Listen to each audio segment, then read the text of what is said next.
Everything happens for a reason. A change of plan. Sara was sure her life was on the right track. She had worked hard to get her job as an event planner in New York. And after 5 years of dating, she was hoping her boyfriend, Andres, would propose. But life had other plans. One afternoon, after weeks of noticing Andres was distant, she decided to surprise him at his apartment with his favorite meal. However, the surprise was for her. When she walked in, she found him hugging another woman. The silence was deathly. Andres looked at her guiltily, while the other woman, visibly uncomfortable, stepped away. Sara, Andres began, but she was already turning away. There were no shouts, no scenes, just a slammed door and a lump in her throat. Aimlessly, she walked without stopping until she found herself at the train station.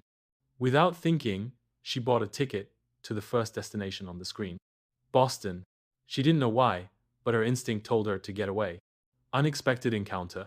When she arrived in Boston, the city was covered in a fine drizzle. She took refuge in a small cafe to gather her thoughts. While waiting for her coffee, a man next to her inadvertently dropped his coat. Instinctively, Sara picked it up. "Sorry, you dropped this," she said.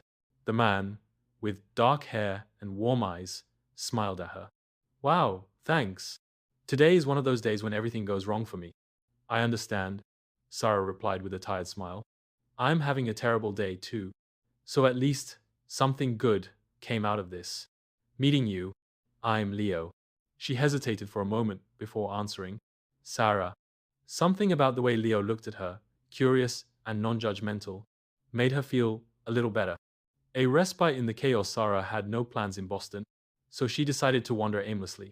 To her surprise, she ran into Leo again, this time in an art gallery. "Are you following me, or is it fate?" he joked.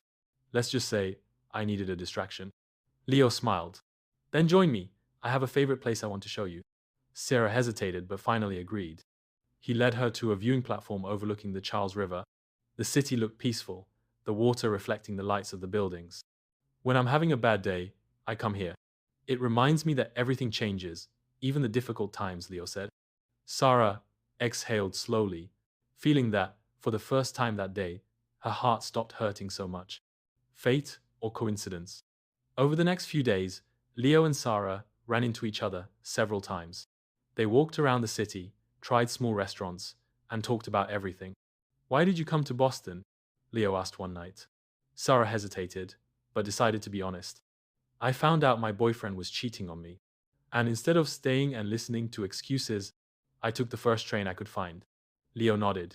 "Sometimes bad things lead us to better places." Sara smiled. "And you? You said you had a bad day when we met." Leo sighed. "I was supposed to be in Paris today. They offered me an amazing job as a chef there, but something inside me told me to stay." "And you regret it?" He looked at her intensely. "No, because if I had left, I wouldn't have met you." Sara felt a chill run down her spine. Everything happens for a reason. Days passed, and what began as an escape turned into something more. Sara and Leo became inseparable, until it was time to return to New York. "So what now?" Leo asked as he walked her to the station. "I don't know," she admitted. "But for the first time, it doesn't scare me." Leo took her hand. "Maybe this is just the beginning." Sara smiled, realizing that if Andres hadn't betrayed her, she would never have taken that train. She would never have met Leo. Maybe everything happens for a reason after all. And